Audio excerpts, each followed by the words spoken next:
नमस्कार, मैं आर.के. जायसवाल और आप देख रहे हैं जनमत की पुकार। मौजूद हूँ सकूर बस्ती विधानसभा क्षेत्र के रानीबाग में और हमारे साथ बात करने के लिए हैं रविंदर गोगिया पिंकी जी, जो आम आदमी पार्टी के नेता हैं और एनजीओ चलाते हैं सेवक ट्रस्ट। कैसे हैं गोगिया साहब?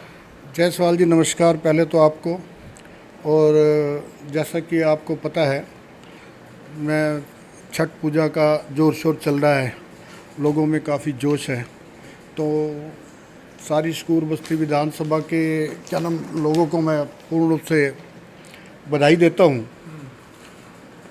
और क्योंकि ये आपको पता है कि दिल्ली में लगभग 1000 घाटों पे छठ पूजा मनाई जाती है और इस 1000 घाटों में हमारी सरकार जो है, हमारी आप पार्टी जो है, पूर्ण रूप से पानी का बंदोबस्त, लाइट का बंदोबस्त, ठीक है ना, और उसमें साफ़ सफाई का सारा इंतज़ाम देखना पड़ता है।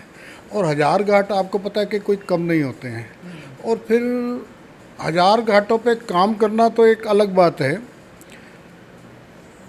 उसमें बीजेपी द्वारा जो स्पीड ब्रेकर लगाए जाते हैं ना, वो ज़्यादा परेशान करते हैं। काम करने में इतनी दिक्कत नहीं होती जितनी स्पीड ब्रेकों के बीच में उपस्थित रह के ना काम करने में बहुत परेशानी होती है। तो इसलिए बहुत ज़्यादा एक्सरसाइज करनी पड़ी इस बार। डीडी ने भी थोड़ा सा परेशान करा, एलजी साहब के स्पीड ब्रेकरों ने भी परेशान करा, लेकिन फिर भी हमने हिम्मत नहीं हारेंगे हमारी सरकार। तो पूर्ण रूप से पूरे के पूरे 1000 घाटों पे लोगों को पूरी फैसिलिटी दी जाएगी और छठ पूजा का प्रोग्राम बहुत ढंग से मनाया जाएगा। अच्छा गोगिया साहब, पॉल्यूशन को लेकर लोग बहुत ज़्यादा परेशान हैं, लोग खास रहे हैं, लोगों को परेशानियाँ हो रही है, तो क्या कर रही है आपकी सरकार?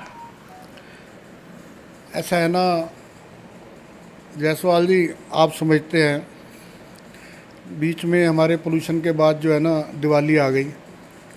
दिवाली आने के बाद दिवाली पर पटाखों पर बैन होने के बावजूद आपने देखा होगा, शायद आपने भी जलाए होंगे लेकिन क्या है कि लोग माने नहीं और जितने पटाखे जलने चाहिए थे ना, उससे कई गुना ज़्यादा जले बल्कि। तो उसके अंदर अब सेंट्रल गवर्नमेंट का या दिल्ली पुलिस का क्या योगदान रहा, उसके बारे में आपको क्या बताना चाहूँगा। दूसरी बात यह है कि अब हम कोशिश कर रहे हैं, हमारे गोपाल राय जी लगे हुए हैं कि भाई पराली तो हरियाणा से या दूसरे शहरों से जलने से मना नहीं हो रही है, उसका धुआं तो कंटिन्यू आ रहा है, वो बढ़ता जा रहा है। लेकिन गोपाल राय जी अपनी कोशिश में भी बढ़ते जा रहे हैं, लगातार लगे हुए हैं कि भाई किसी तरीके से पानी का छिड़काव करके, किसी अगर ज़रूरत पड़ी ना तो हमारी सरकार आर्टिफिशियल बारिश का भी जुगाड़ करेगी। ऐसा नहीं है, क्योंकि हर प्रकार के जो है ना कार्यक्रम के लिए तैयारी रखी हुई है। बाकी देखते हैं कि पूर्ण रूप से अब जितनी जल्दी हो सके पोल्यूशन के ऊपर कामयाब हो जाएंगे। अच्छा, चुनाव बहुत नज़दीक हैं, अब आपके विधानसभा में क्या तैयारियां हैं या क्या पोजीशन लगता है आपको? देखिए, जहाँ तक दिल्ली की बात है तो दिल्ली के अंदर मैं आपको बता दूं कि लगभग जो है ना हम 60+ सीटें जो है आप पार्टी की ला रहे हैं। और आप इतना तो समझते ही हैं कि अगर काम किसी प्रकार से कोई रुका है तो वो भारतीय जनता पार्टी की वजह से ही रुका है। तो उसके अंदर क्या है कि जो कुछ मर्जी कर लो, जिस तरीके से मर्जी हमारे रोड़े अटका लेंगे, लेकिन इसके अंदर हम जैसा भी करके 60 से ऊपर सीटें लाके कामयाब होकर दिखाएंगे आपको। सत्येंद्र जैन साहब बाहर आ गए हैं, बहुत दिनों तक, लगभग 2.5 सालों तक जेल में रहे। उस दौरान कोई माई बाप था नहीं क्षेत्र में, कैसे आप लोग दिक्कत कर रहे थे, कैसे लोगों के काम हो रहे थे? हाँ, इसका नुकसान थोड़ा सा जैन साहब को होगा और उस नुकसान की भरपाई जो है ना जैन साहब को मेहनत से करनी पड़ेगी।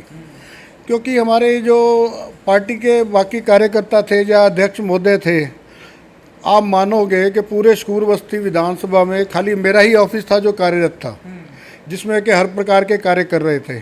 सकूर बस्ती विधानसभा के सारे लोग आकर इसका फ़ायदा उठा रहे थे।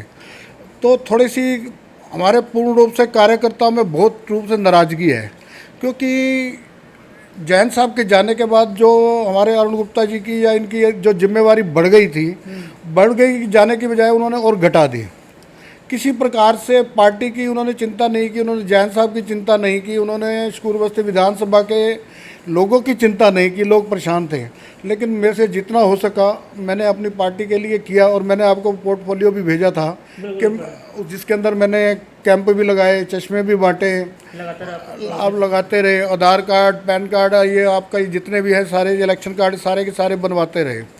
और पीछे आपने देखा होगा कि जब आपने तो मेरा इंटरव्यू भी लिया था कि जिसमें जो है वो बुजुर्गों को यात्रा पे भेजा गया था। तो जो कार्यकर्ता नाराज है पिंकी जी, काफ़ी नाराज है, कैसे मनाएंगे जैन साहब?